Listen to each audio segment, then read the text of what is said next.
ಗುರುಭ್ಯೋ ನಮಃ. ಶ್ರೀಮಾತ್ರೇ ನಮಃ.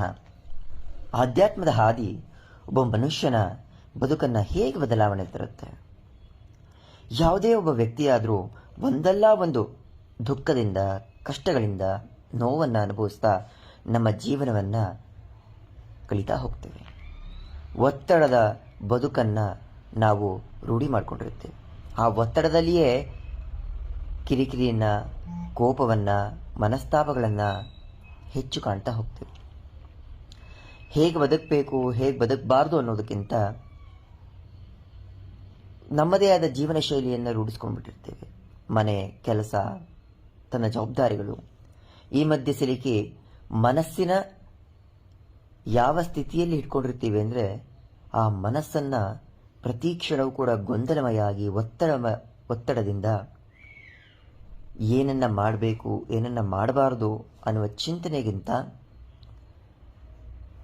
ಒಂದು ಯಾಂತ್ರಿಕ ಬದುಕನ್ನು ನೋಡ್ತಾ ಹೋಗ್ತೀವಿ. ಆಧ್ಯಾತ್ಮ ಆ ಯಾಂತ್ರಿಕ ಬದುಕಿನಿಂದ ನಮ್ಮ ಜೀವನದ ಸಾರ್ಥಕತೆ ಏನು, ಯಾಕೆ ಬಂದಿದ್ದೇವೆ, ನಾವು ಯಾವ ಬದುಕನ್ನು ನಾವು ನೋಡಬೇಕು ಅನ್ನೋದನ್ನು ನೀಡ್ತಾ ಹೋಗುತ್ತೆ. ಆತ್ಮಸ್ಥೈರ್ಯವನ್ನು ತಂದುಕೊಡುತ್ತೆ. ಅತಿ ಹೆಚ್ಚು ಒತ್ತಡ ಬದುಕು ನಮಗೆ ಆತ್ಮಹತ್ಯೆಗೆ ಪ್ರೇರೇಪಣೆಯನ್ನು ನೀಡುತ್ತೆ. ಸಣ್ಣ ಸಣ್ಣ ವಿಷಯಗಳು ಕೂಡ ನಮಗೆ ದೊಡ್ಡದಾಗಿ ಕಾಣಿಸುತ್ತೆ. ಆ ಸಣ್ಣ ವಿಷಯದಿಂದ ಹೊರಗೆ ಬರೋದಕ್ಕೆ ಸಾವಿರಾರು ದಾರಿಗಳಿದ್ರೂ ಕೂಡ ಯಾವುದೇ ದಾರಿ ಇಲ್ಲವೇನೋ ಅನ್ನೋ ಚಿಂತನೆಯಲ್ಲಿ ನಮ್ಮ ಬದುಕನ್ನು ನಾವು ಅಂತ್ಯ ಮಾಡಿಕೊಳ್ಳೋದಕ್ಕೆ ಪ್ರಯತ್ನ ಪಡ್ತೀವಿ. ಒಂದು ಚಿಕ್ಕ ಮಗುವಿನಿಂದ ಹಿಡಿದು ವಯಸ್ಸಾಗಿರುವಂತಹ ವ್ಯಕ್ತಿಯವರೆಗೂ ಎಲ್ಲರಿಗೂ ಕೂಡ ತಮ್ಮ ಒತ್ತಡದ ಬದುಕು ಹೇಗಾಗಿದೆ ಅಂದರೆ ಸಣ್ಣ ಸಣ್ಣ ವಿಷಯಗಳಿಗೆ ಆತ್ಮಹತ್ಯೆಗೆ ನಮ್ಮ ಮನಸ್ಸು ಹೋಗಿ ನಿಂತ್ಕೊಂಡ್ಬಿಡುತ್ತೆ. ಅದೇ ಅಂತಿಮ ಅನ್ನೋದನ್ನ ಕಾಣ್ಕೊಳ್ತೀವಿ. ಅದೊಂದೇ ಅಲ್ಲ, ಆತ್ಮಹತ್ಯೆಗೆ ಪ್ರೇರೇಪಣೆ ನೀಡುವಂಥದ್ದು ನಮ್ಮ ಮನಸ್ಸೇ. ಆ ಮನಸ್ಸನ್ನು ಬಲಪಡಿಸಬೇಕು ಅನ್ನೋದಾದರೆ ಆಧ್ಯಾತ್ಮದ ಹಾದಿಯಿಂದ ಮಾತ್ರ ಸಾಧ್ಯ. ಬೇರೆ ಯಾರೋ ಮಾತಿನಿಂದ, ಬೇರೆ ಯಾವುದೋ ವಿಷಯಗಳಿಂದ ನಾವು ನಮ್ಮ ಮನಸ್ಸನ್ನು ಗಟ್ಟಿಗೊಳಿಸ್ಕೊಳ್ಳೋದಕ್ಕೆ ಸಾಧ್ಯನೇ ಇಲ್ಲ. ಆಧ್ಯಾತ್ಮದ ಹಾದಿ ನಮ್ಮನ್ನು ಎಂಥದ್ದೇ ಕಷ್ಟ ಬಂದರೂ, ಎಂಥದ್ದೇ ಪರಿಸ್ಥಿತಿಯಲ್ಲಿ ನಾವು ಸಿಲುಕು ಹಾಕೊಂಡ್ರು, ನಾವು ನಂಬಿರುವ ನಮ್ಮ ಆ ಭಗವಂತ ಕಾಪಾಡ್ತಾನೆ ಅನ್ನುವಂತಹ ಒಂದು ಆತ್ಮವಿಶ್ವಾಸ ಎಲ್ಲವನ್ನು ಕೂಡ ಸರಿ ಮಾಡುತ್ತೆ. ಆಧ್ಯಾತ್ಮದ ಹಾದಿಯಲ್ಲಿ ಯಾರ್ಯಾರಿದ್ದಾರೆ ಅವರು ಯಾರಿಗೂ ಕೂಡ ಆತ್ಮಹತ್ಯೆ ಮಾಡ್ಕೊಳ್ಬೇಕು ಅನ್ನೋ ಚಿಂತನೆಯೇ ಬರೋದಿಲ್ಲ. ಯಾಕಂದರೆ ನಮಗೆ ಆತ್ಮ ಬೇರೆಯಲ್ಲ, ನಾವು ನಂಬಿರುವ ಭಗವಂತ ಬೇರೆಯಲ್ಲ ಅನ್ನೋ ಚಿಂತನೆ ಇರುತ್ತೆ. ಬದುಕಿನಲ್ಲಿ ಏನೇ ಸಮಸ್ಯೆ ಬಂದರೂ, ಏನೇ ಕಷ್ಟಗಳು ಬಂದರೂ ಅದನ್ನು ದಿಟ್ಟತನದಿಂದ ಎದುರಿಸುವಂತಹ ಸಾಮರ್ಥ್ಯವನ್ನು ನೀಡುವುದು ಆಧ್ಯಾತ್ಮ. ಸಣ್ಣ ಸಣ್ಣ ವಿಷಯಗಳಿಗೆ ಜೀವನವನ್ನು ಅಂತ್ಯ ಮಾಡಿಕೊಳ್ಳಬೇಕು ಅನ್ನೋ ಭಾವನೆ ಮನಸ್ಸಲ್ಲಿ ಉಂಟಾಗುತ್ತೆ ಅಂದರೆ ಆ ಕ್ಷಣಕ್ಕೆ ನಾವು ಆಧ್ಯಾತ್ಮಕ್ಕೆ ಶರಣಾಗಬೇಕು. ಧ್ಯಾನ, ಯೋಗ, ಭಗವಂತನ ಸ್ಮರಣೆ, ಆ ಸ್ಮರಣೆ ಮಾತ್ರದಿಂದ ನಮ್ಮ ಕಷ್ಟಗಳು ಕಳೆದು ಹೋಗುತ್ತೆ, ಭಯಗಳು ನಿವಾರಣೆ ಆಗುತ್ತೆ. ಇರುವುದೊಂದೇ ಬದುಕು.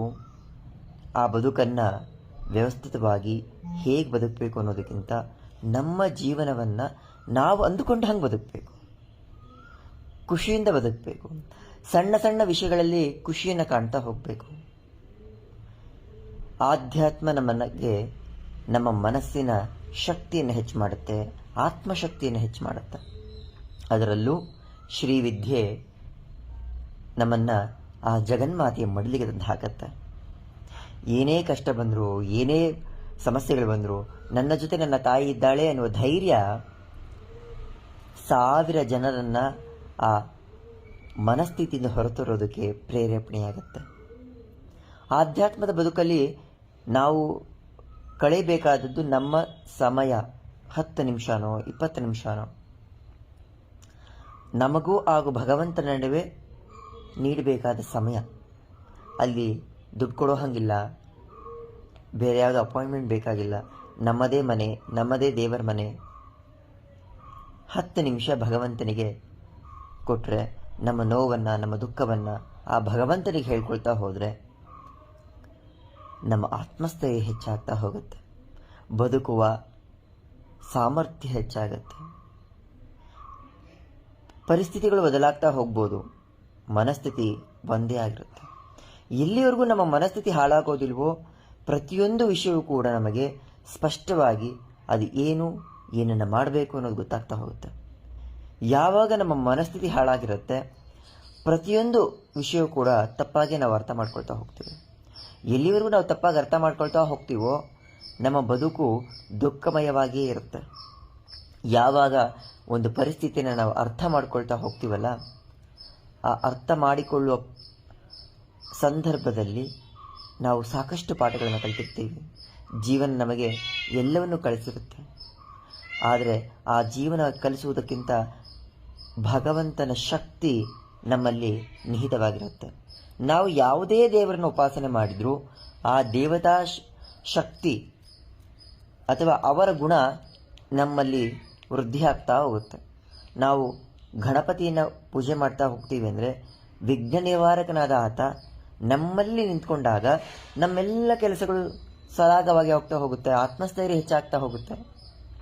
ಹಾಗೆ ಭಗವತಿಯನ್ನು ಸ್ಮರಣೆ ಮಾಡುವಾಗ ಆ ಭಗವತಿ ಪ್ರಶಾಂತತೆಯನ್ನು, ಮನಸ್ಸಿನ ಸ್ಥಿರತೆಯನ್ನು ನಮ್ಮಲ್ಲಿ ನಾವು ಕಾಣ್ತಾ ಹೋಗ್ತೀವಿ. ಅದೇ ಆಧ್ಯಾತ್ಮ.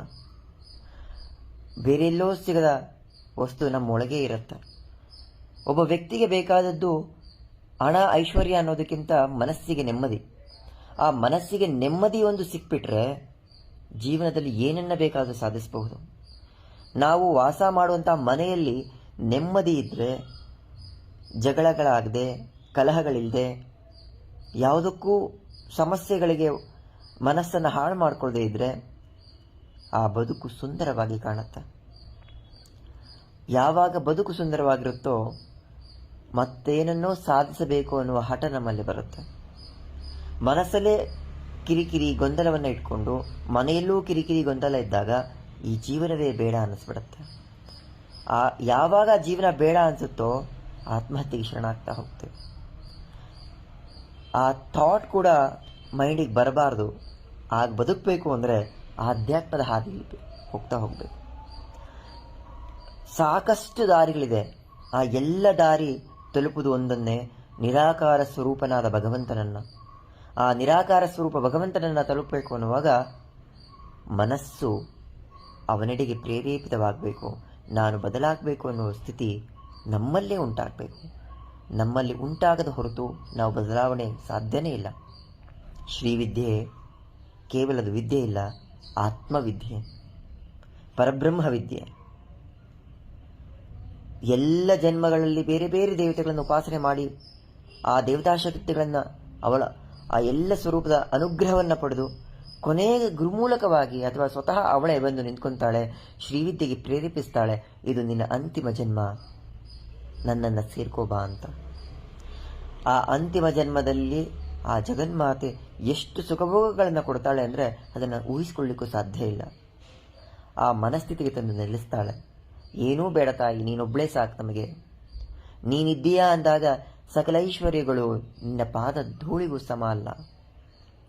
ಆ ಮನಸ್ಥಿತಿ ನಮ್ಮನ್ನು ಶಾಂತಚಿತ್ತರನ್ನಾಗಿ ಪ್ರತಿಯೊಂದು ಸಮಸ್ಯೆಗಳನ್ನು ಕೂಡ ಎದುರಿಸುವ ದಿಟ್ಟತನವನ್ನು, ಧೈರ್ಯತನವನ್ನು ನೀಡುತ್ತೆ. ಅದೇ ಆಧ್ಯಾತ್ಮ. ಆಧ್ಯಾತ್ಮ ಸನ್ಯಾಸಿಗಳಿಗೆ ಮಾತ್ರ ಅಂತಲ್ಲ, ಸಂಸಾರವನ್ನು ನಿಭಾಯಿಸುವುದು ಬಹಳ ಸುಲಭ, ಸನ್ಯಾಸತ್ವವನ್ನು ನಿಭಾಯಿಸುವುದು ಬಹಳ ಕಷ್ಟ. ಹಾಗಾಗಿಯೇ ಶ್ರೀವಿದ್ಯೆ ಸಂಸಾರಿಗಳಿಗೆ ಮಾತ್ರನೇ ದೊರಕುತ್ತೆ, ಸನ್ಯಾಸಿಗಳಿಗಲ್ಲ. ಯಾರಿಗೆ ಮದುವೆ ಆಗಿದೆ, ಸಂಸಾರದಲ್ಲಿದ್ದಾರೆ, ಅವರು ಮಾತ್ರ ಶ್ರೀವಿದ್ಯೆ ಉಪಾಸನೆ ಮಾಡಲಿಕ್ಕೆ ಅರ್ಹರು. ಹಾಗೂ ಅವರಿಗೆ ಮಾತ್ರನೇ ಗುರುದೀಕ್ಷೆ ಸಿಗುತ್ತೆ. ಅದು ಜಗನ್ಮಾತೆಯ ಸಂಕಲ್ಪ. ಪರಮೇಶ್ವರಿ ಎಲ್ಲವನ್ನೂ ತ್ಯಜಿಸಿ ನನ್ನನ್ನು ಪೂಜೆ ಮಾಡುವಂತೆ ಎಲ್ಲೂ ಹೇಳ್ಕೊಳ್ಬಲ್ಲ. ಆ ಜಗನ್ಮಾತೆ ನಿನ್ನ ಕರ್ತವ್ಯಗಳನ್ನು ನಿಭಾಯಿಸ್ತಾ ನನ್ನನ್ನು ಸೇರುವ ಮಾರ್ಗವನ್ನು ಹುಡುಕೋ, ಮೋಕ್ಷ ಪ್ರಾಪ್ತಿಗೆ ಒಂದು ಹಾದಿಯನ್ನು ಅವಳು ಕರುಣಿಸ್ತಾ ಹೋಗ್ತಾಳೆ.